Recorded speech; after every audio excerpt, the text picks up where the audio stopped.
Donc, sur les productions animales, au niveau des bovins laits, alors on est sur un petit groupe. Alors d'abord, je voulais faire un petit focus sur la consommation des produits laitiers.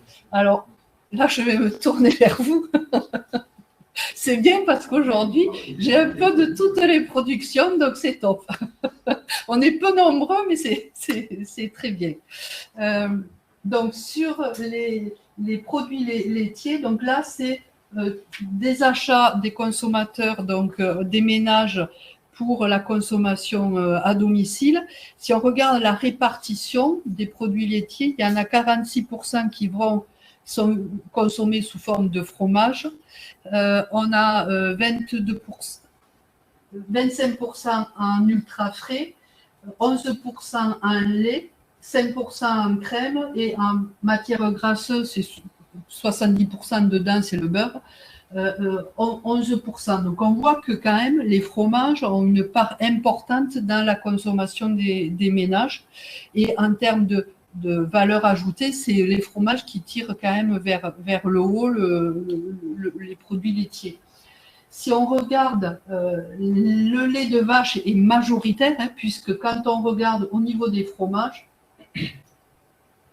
le fromage au lait de chèvre, ça représente 9%, les fromages au lait de brebis, 6%, et sur ces 6%, le roquefort, c'est 26% de la consommation. Donc, pour dire que la majorité des fromages, c'est quand même des fromages issus d'élevage bovin.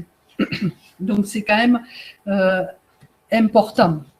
Alors, c'est vrai qu'en 2020, avec l'effet Covid, on avait eu une consommation qui avait augmenté en volume et en valeur au niveau des ménages à domicile, puisqu'ils n'étaient pas non plus, consommaient pas non plus à l'extérieur.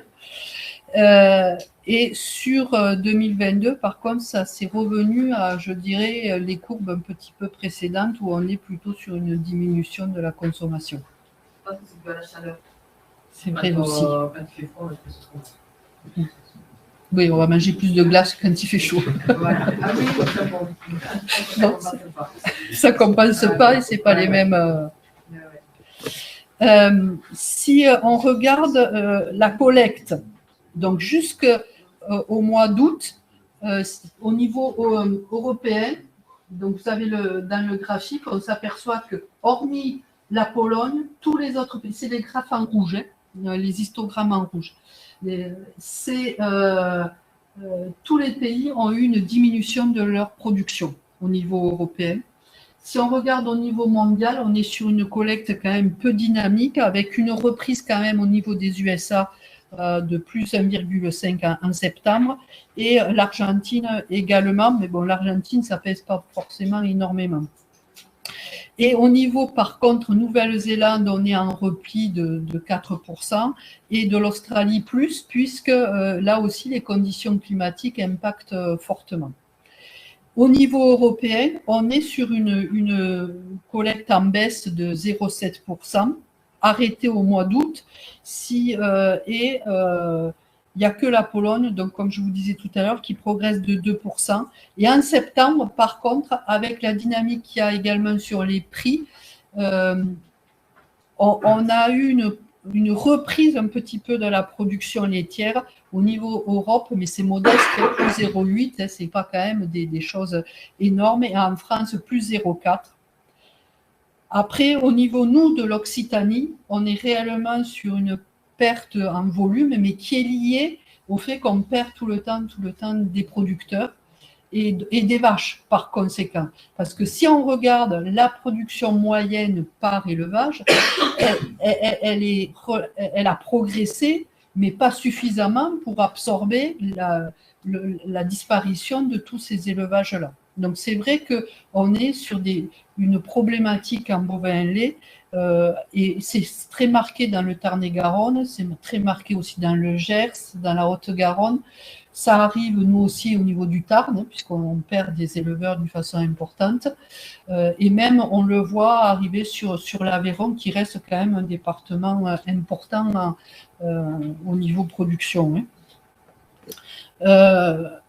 Donc, si on regarde au niveau des prix des produits industriels, c'est-à-dire beurre et poudre de lait, donc là, vous avez deux courbes, une à un point tiré, c'est les cotations via l'Océanie, et l'autre via l'Europe. Donc on s'aperçoit qu'on est sur des courbes à peu près similaires, sauf pour le beurre, qui en Océanie décroche le plus rapidement sur l'année 2022. Le beurre a fortement progressé, mais en Europe, il a continué à progresser, il y chute maintenant sur le mois d'octobre.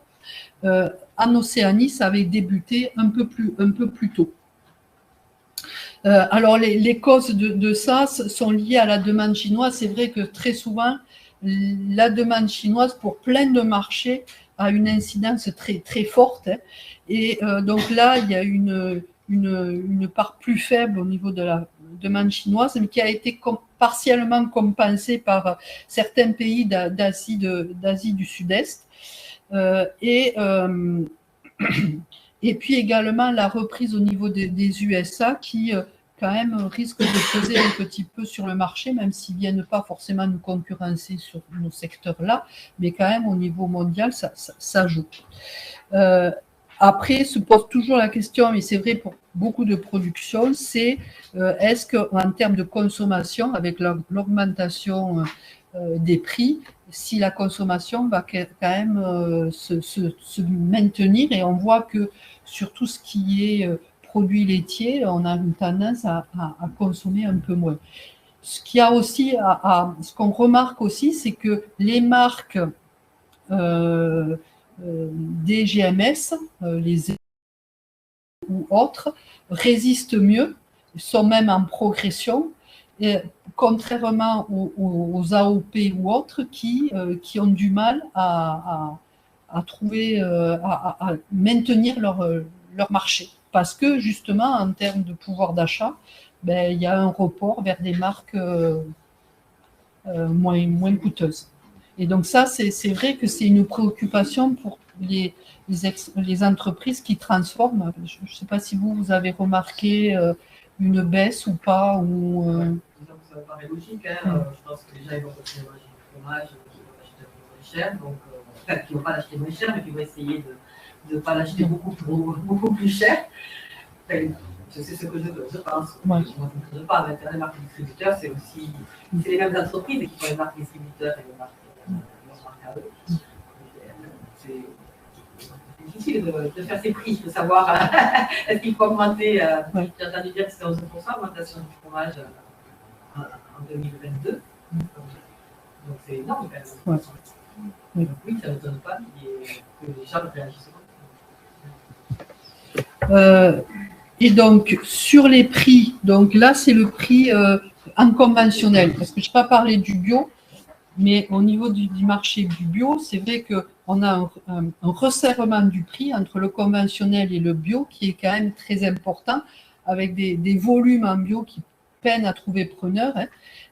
Donc ça interroge, je dirais, fortement pour le devenir en termes de bio, où on pensait qu'on aurait toujours une consommation en progression, et puis là on s'aperçoit que c'est sur ce marché-là que ça peine le plus, avec des gens qui se tournent plus sur des produits locaux que vers du bio des fois. Donc il y a quand même une inquiétude par rapport à ça. Par contre, je dirais en bio, très souvent on a quand même moins d'intrants. Donc, des fois, il faudra voir après. Là, on ne fait pas d'anticipation sur les bio, hein, mais on regardera un petit peu comment ça évolue, parce qu'au niveau régional, on a quand même un panel maintenant en exploitation bio suffisant pour pouvoir analyser et voir les résultats, s'il y a un décrochage très fort ou pas. Parce que en termes d'approvisionnement, quand même, ils n'achètent pas le même volume, quoi, hein. Donc, ça peut aussi s'atténuer par ce biais-là. Donc, par contre, en termes de prix, on est sur une progression du prix, et heureusement, hein, qui, suivant les mois, va de 43 à 75 € les 1000 litres.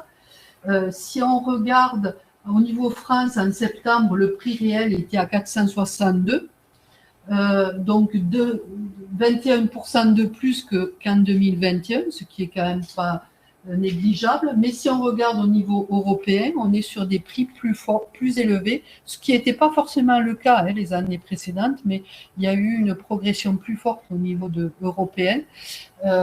Par contre, au niveau néo-zélandais, ils sont sur des prix plus faibles que nous, mais qui sont aussi en nette progression. Et au niveau des USA aussi, on est sur des prix plus élevés que ce que nous, on peut avoir. Donc, en termes de prix, sur les 6 premiers mois de 2022, on est à 434 en Occitanie, en prix moyen. Alors, au niveau des hypothèses prises dans les simulations, on serait sur un prix mini à 426, moyen 437 et maxi 440. Alors là aussi, on a des écarts parce que suivant les dates de clôture, on a à peu près dans le groupe, sur le Tarn-et-Garonne, de mémoire, il me semble à peu près 60% en décembre et 40% en mars. Donc, suivant le pourcentage qu'on a, ça n'a pas la même incidence sur le prix, quand même. Et on est près du prix figé, je dirais, et on a encore un certain nombre de mois où on peut avoir des fluctuations plus ou moins importantes. Alors, c'est vrai qu'actuellement, il y a quand même des négociations fortes de certains producteurs avec Sodial, puisque il y a beaucoup de producteurs considèrent que le prix n'est pas assez élevé, n'a pas progressé suffisamment, je dirais. Donc, il y a des échanges avec cette structure-là. Il faudra voir ce que ça va donner. Ils annoncent une progression plus importante à partir du mois de janvier, entre autres. Au niveau du cours des animaux, alors par contre, là, au niveau du cours des animaux, on est vraiment sur les vaches sur des prix qu'on n'avait jamais vus en termes de prix au kilo, une forte progression, mais qui est liée au manque de cheptel, puisqu'on a vu, on a une diminution du cheptel. Donc, à un moment donné, en plus, au niveau des Pays-Bas, avec la réglementation par rapport à l'environnement, ils ont quand même été obligés beaucoup de décapitaliser de troupeaux. Donc, tout ça pèse. Et donc, on est sur un prix qui a fortement progressé, beaucoup plus en vache laitière qu'en vache en pourcentage qu'en vache à viande, d'une façon importante. Par contre, sur les petits veaux, il y a eu une progression, mais qui n'est pas du tout de cette ampleur-là. Si on regarde en termes de projection, donc là, on est sur des exploitations qui ont 52 vaches et une production vraiment... je vais vous le dire, vous l'avez sur la plaquette en termes de production parce qu'elle est cachée par mon petite pastille. Et la production en vache, voilà, 317 000 litres. Donc, on n'est pas sur le Tarn, les exploitations sont d'un volume plus important. On est à 450 000 litres en moyenne. Donc, sur le Tarn-et-Garonne, c'est des structures un peu plus petites. En termes de prix, du lait, c'est ce que je vous ai dit tout à l'heure. En termes de production, en hypothèse, le prix moins 3% pour le mini, moins 1,5% par rapport à 2021 en termes de volume est stable pour l'hypothèse la plus favorable, je dirais. Et ça a un impact important. Le risque avec le prix des intrants très élevé qu'on voit aujourd'hui et puis le manque de fourrage qu'il y a eu et le problème sur les maïs ensilage, puisqu'on a des maïs ensilage pour ceux qui n'ont pas irrigué ou qui n'avaient pas suffisamment d'eau, même ceux qui ont irrigué, on a une qualité du maïs, du grain qui est très faible. Donc, en valeur nutritive, on va avoir quand même à complémenter beaucoup plus pour avoir la même production laitière. Donc, le risque, c'est de réduire plus sa production parce qu'on ne veut pas complémenter autant. Et là, très souvent, c'est très pénalisant. Alors, il y a un juste milieu à avoir, à ajuster, mais chaque année où on a vu des diminutions fortes de produits, le BE a eu les conséquences importantes derrière, quand même. Donc, au niveau des hypothèses, on est à plus 10. Et en termes de produits moyens, par contre, là aussi, des intrants à plus 12 et des charges fixes à presque plus 12 également. Donc, c'est vraiment, j'ai insisté au début de mon intervention sur le coût des appros et autres, mais ça pèse énormément parce qu'avec un contexte prix comme on l'avait, on aurait dû avoir une envolée de l'EVE, ce qui est pas forcément le cas. Alors, il est identique à l'année 2000, malgré des prix qui sont nettement en progression. Si on regarde en termes de revenus disponibles, on se situerait entre 17 et 23 000 euros, donc on n'est pas non plus sur des revenus disponibles exceptionnels, quoi.